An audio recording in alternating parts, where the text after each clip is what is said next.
Bismillah ar-Rahman ar-Rahim. In next few minutes, I want to share with you, as a citizen of this country, some of my observations about one of the most powerful ruler of this country, which we call media. Today, people think it's not bureaucracy, it's not judiciary, it's not army, it's not parliament, but it is media that rules, that ruins, that builds or destroys. In many countries of the world, election campaigns are won and lost through media trials, media debates. Therefore, media has enormous power, but this power should not be left unrestricted. If we leave any power unrestricted, that becomes destruction. Forgive me for my very frankness, but I believe that during past 20 years or so, we have made a paradigm shift in our media. Our media was one of those areas where even a neighboring country, which has always been looking towards us as their enemy, was in search of programs they could borrow or steal from us. Our TV dramas, our media coverage was considered as ideal by those who think we are their enemies. And therefore, any research will indicate very clearly that uniqueness was due to media representing the country's ideology, ethics and morality. Our values given by Islam are not given by mullahs or madaris, but given by the Quran and Sunnah. And since these two sources have told us that you have to be fair, you have to be truthful, you have to be based on facts. The Quran says, do not listen to a news if someone brings it who is of doubtful character. The Quran says, verify news before you take an action. The Quran never allows breaking news without any verification and then saying, sorry, we could not verify, but we thought this is the fact. The Quran says, if you kill someone physically, you kill the whole of humanity. But if you have character assassination, then it is no less than killing a human being, and for that punishment is 80 lashes legally. Therefore, character assassination by putting a news item about anyone who may be your party enemy or you may not like him is something in which the Quran comes forward to even have legal punishment for that. I'm not giving a sermon. I'm not going to give you details on what the Quran or Sunnah says about. All I want to share with you is, in past 25 years, our media has become simply a horrible entertainment, an ugly entertainment that imitates blindly culture of ignorance, culture from the country which is based on mythologies. I don't feel comfortable in saying, but I must say that we were producer of ideas in media, but now we are simply consumer of media of others. If we look into programs, we find that what has been taken as a pride in our neighboring country, that their mythological heroes and stories of Ramayana and Mahabharata and so on and so forth have characters with their facial makeup, with their dress, with their appearance, with their voice. all those aspects which for them enjoy great mythological importance, on which they feel proud, we have adapted those blindly.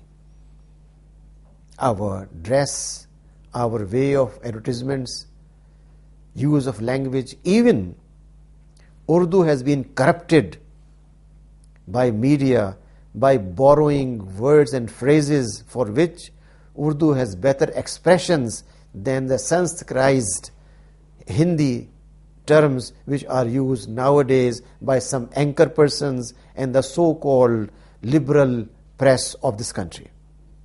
I think a spade must be called a spade.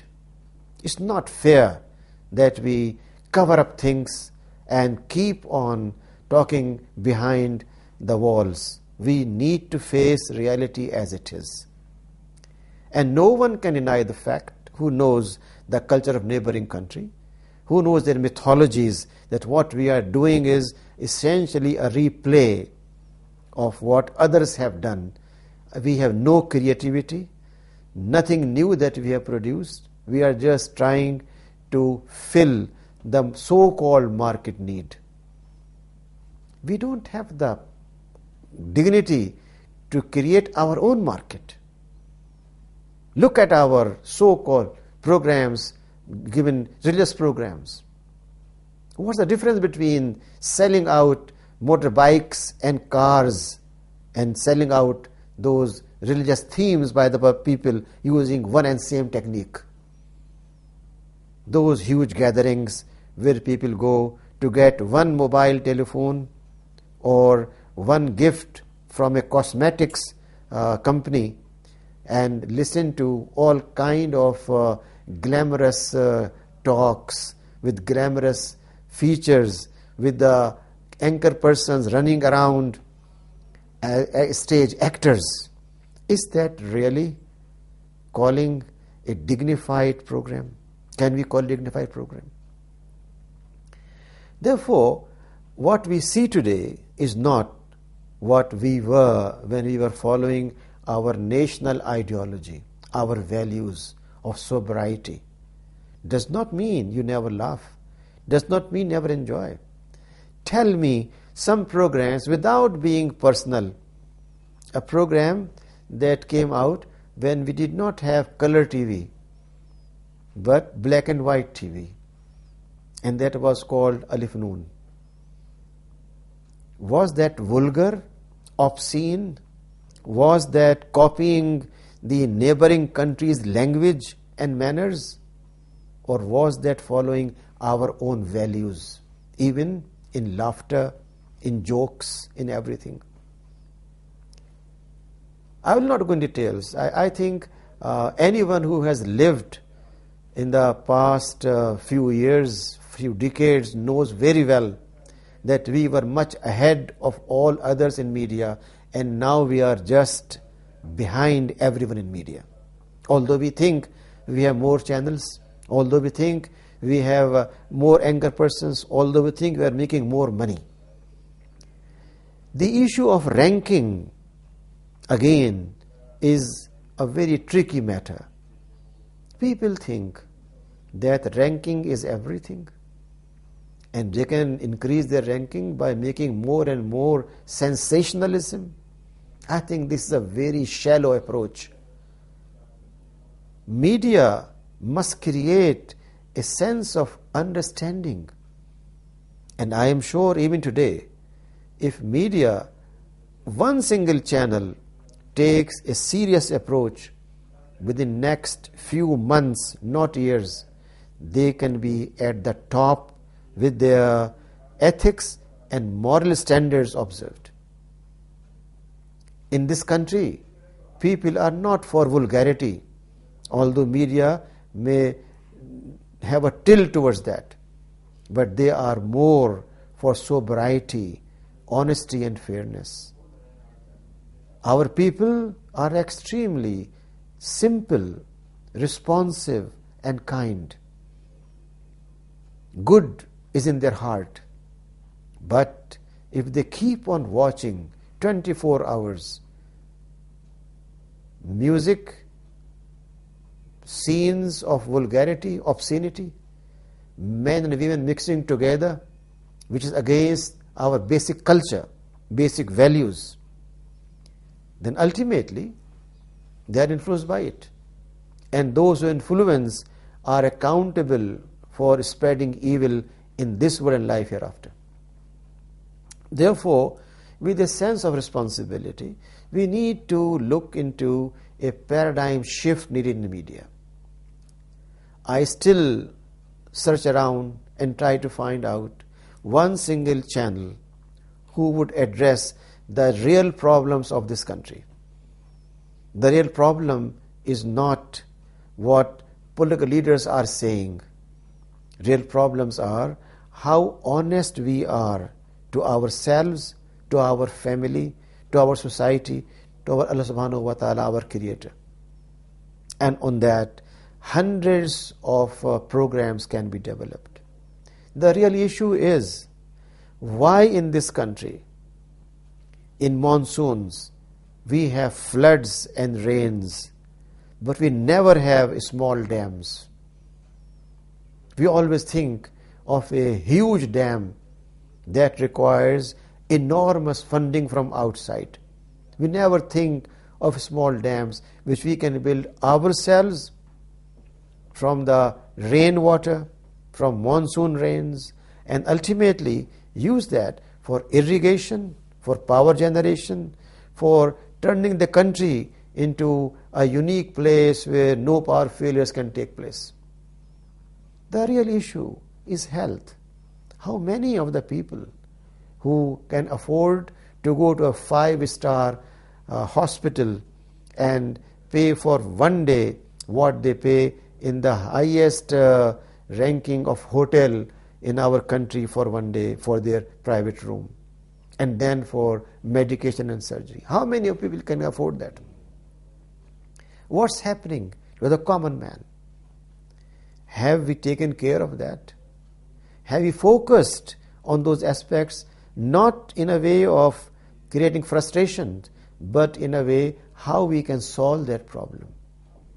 Why we have always failure stories on headline? Why every breaking news is of a wrong and bad event? Why not a breaking news of a child who was able to help a person with his pocket money to make his iftar? I think that child who has saved his money and has given his purse for one evening iftar to a person is a hero and should be introduced and encouraged.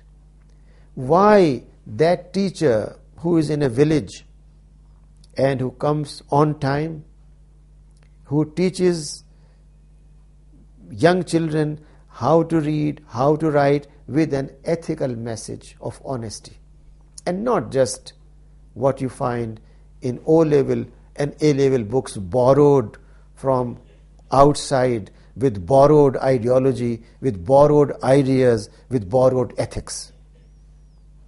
I think that person who is giving them true ethics and morality with our own values is much more deserving for national pride than those who think they have made their students talk in American style or British style.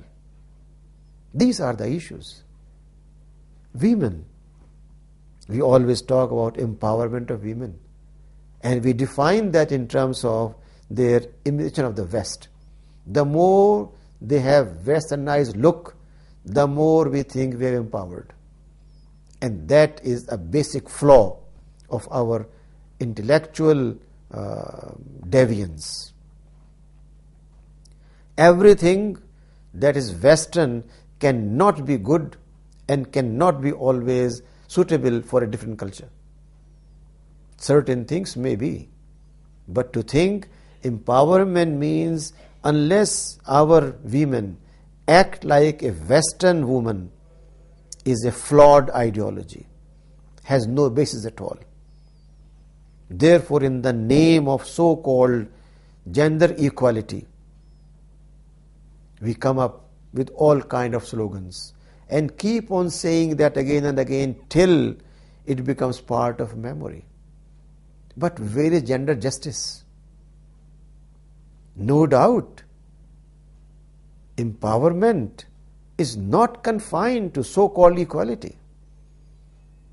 If in a school, in a university, in a parliament, we say that we will have 50% males, 50% female teachers in a university, in a school, or parliamentarians should be 50%.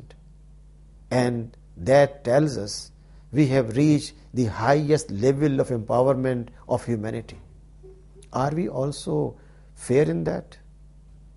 Why, if women excel over men in education technology, education methodology, why we should not have 90% women in school and why 50%? On what basis? These borrowed, defective and wrong ideologies are destroying our culture. Our culture is not based on gender equality, but gender justice. And justice means one should get the share as one deserves. And the Quran defines that very clearly. It's not a matter of so-called male chauvinism, where people think that it is men who determine everything. No. It is the Quran that determines everything. No human being can claim something otherwise. Media need to give us our sense of history. Do we have a history? Or everything begins in the West? Pick up any book and you will find sociological thought emerges in the West. Political thought, all theories from the West. Economic theories, all from the West. Medical, legal theories, all from the West. But do we have our own history? Or it's only West that has given us everything? Where is media in that? Media claims to be investigative media. Media claims to be educative media. Media claims to be entertainment which is within the parameters of a culture, values. Where are these golden principles which are taught in universities?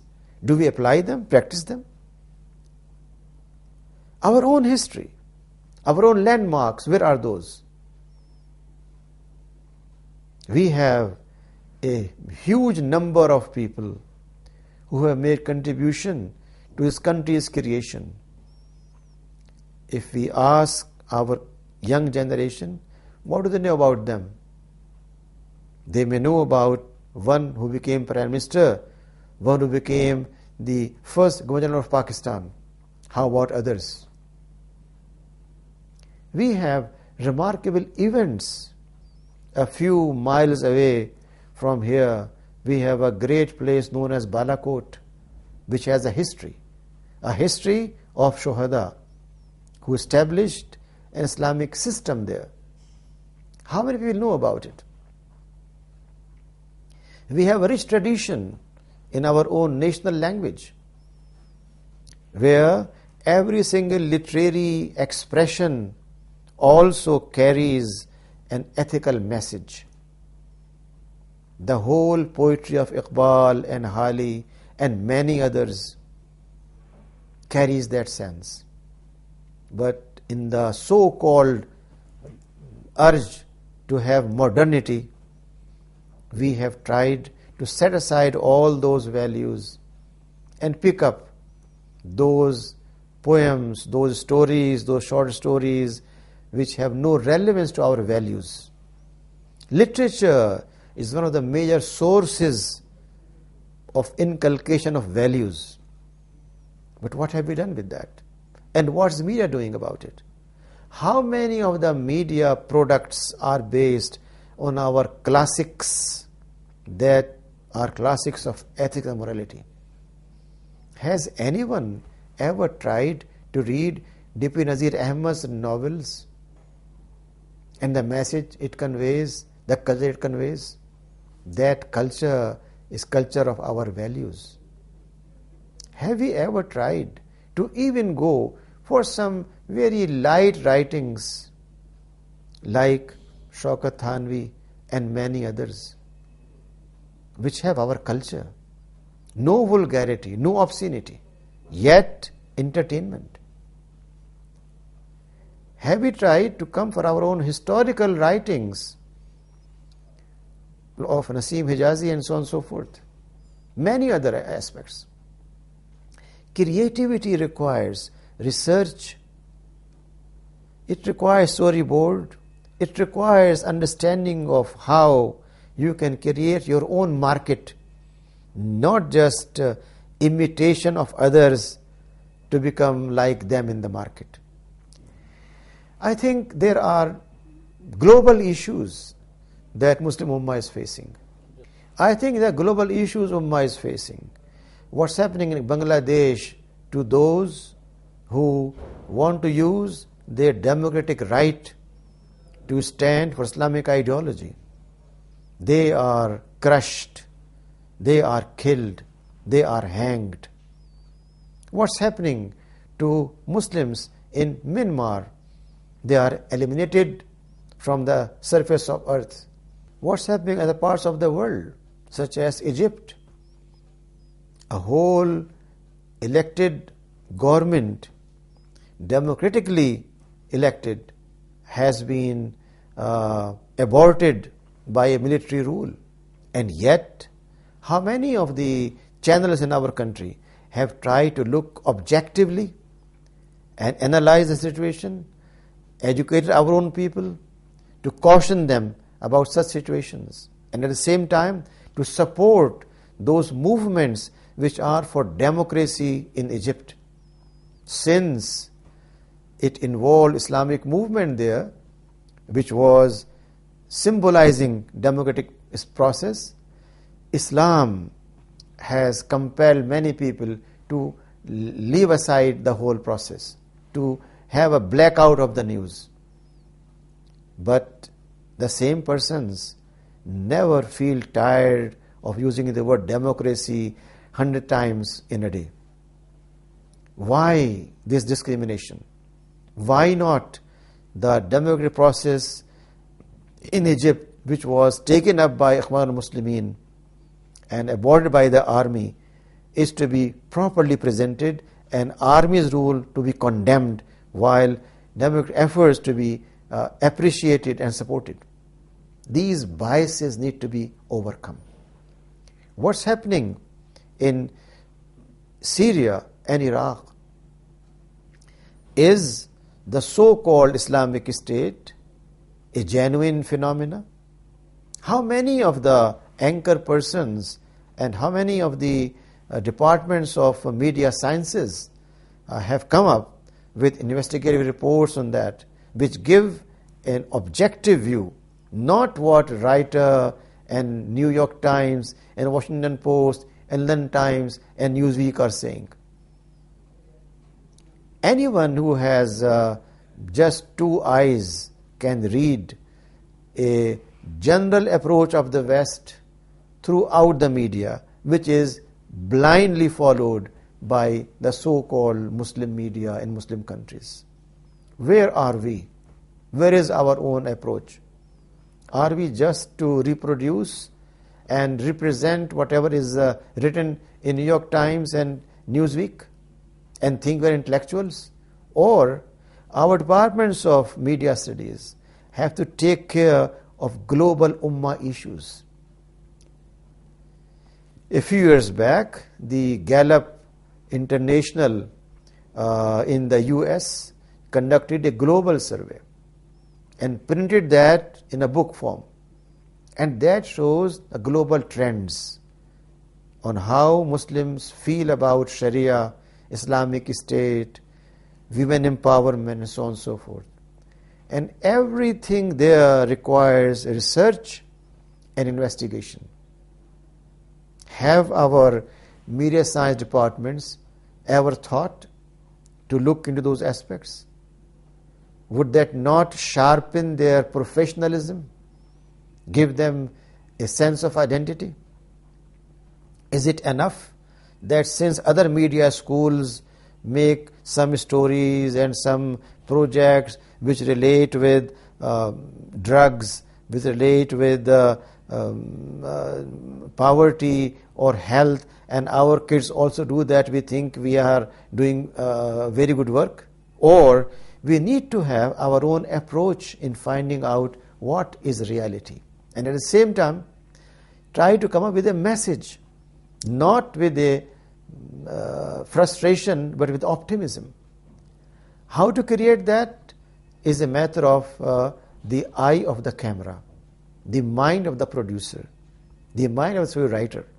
And unless we go for that creativity, our efforts cannot bring us any satisfaction. I believe that the Rifa International University stands for a mission, and that mission is given in very crisp and clear words, that we want in every area Islamic ethical values fully reflected. As an ideological university, we do not permit mixed programs of boys and girls.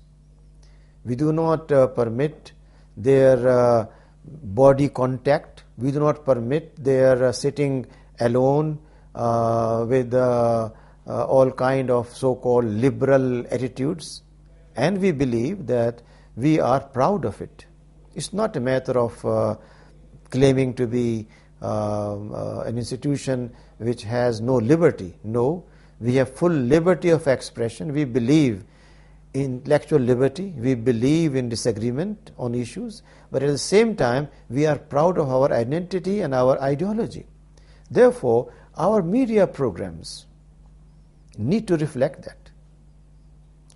A documentary on Islamic way of life, a documentary on Rifa's activities, a documentary on how Rifa students are doing social service, how they want to be part of society. All those aspects need to be properly recorded and documented, but with a view from which angle the camera should be used.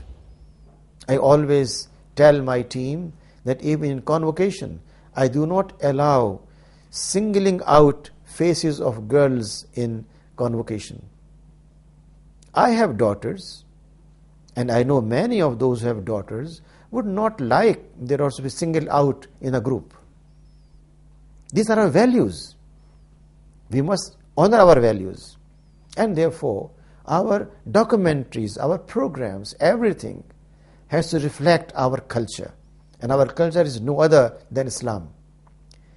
We should come up with creative concepts and let our students address those issues and come up with their individual contribution. Our Department of Media Sciences has to lead this country in producing young producers, male and female, who are proud of their ethical values, who do not bend and change with the wind, but who stand firmly for their principles, who may prefer to lose a job but not to lose their identity, who may have a creativity which is recognized by even those who may not agree with them ideologically. I believe a whole documentary can be made on one single object if that object is approached creatively by the artist. Someone simply tried to record the growth of a flower and for every day had a highly professional photograph. Someone made a movie just based on a horse. Someone made a movie just based on some fish or some plant. And the audience was so much absorbed, not for 10 minutes, but for 2 hours. Creativity does not require, unless you have the typical formula of a song, a fight, a obscene scene, and ultimately a climax. This typical outdated approach should not be considered at all in our creative activities. We need to have new paradigms, new models, new approaches. And quite often, abstractions are much more effective than very elaborate obscenities. Therefore, one needs to be creative, thoughtful. One needs to make best use of light, of camera's eyes, of nature, of so many of the blessings Allah has given us. If only how a fish moves, survives, and creates her own world is captured, that can keep people absorbed for quite some time with all creativity and with a message. I think media has to convey message in shortest possible time and shortest possible words. Only then we can think we have been able to generate a new generation of media personnel who are proud of their Islamic identity, their character and behavior, and at the same time they excel and compete with the best products in their field. May Allah help us in achieving our objective.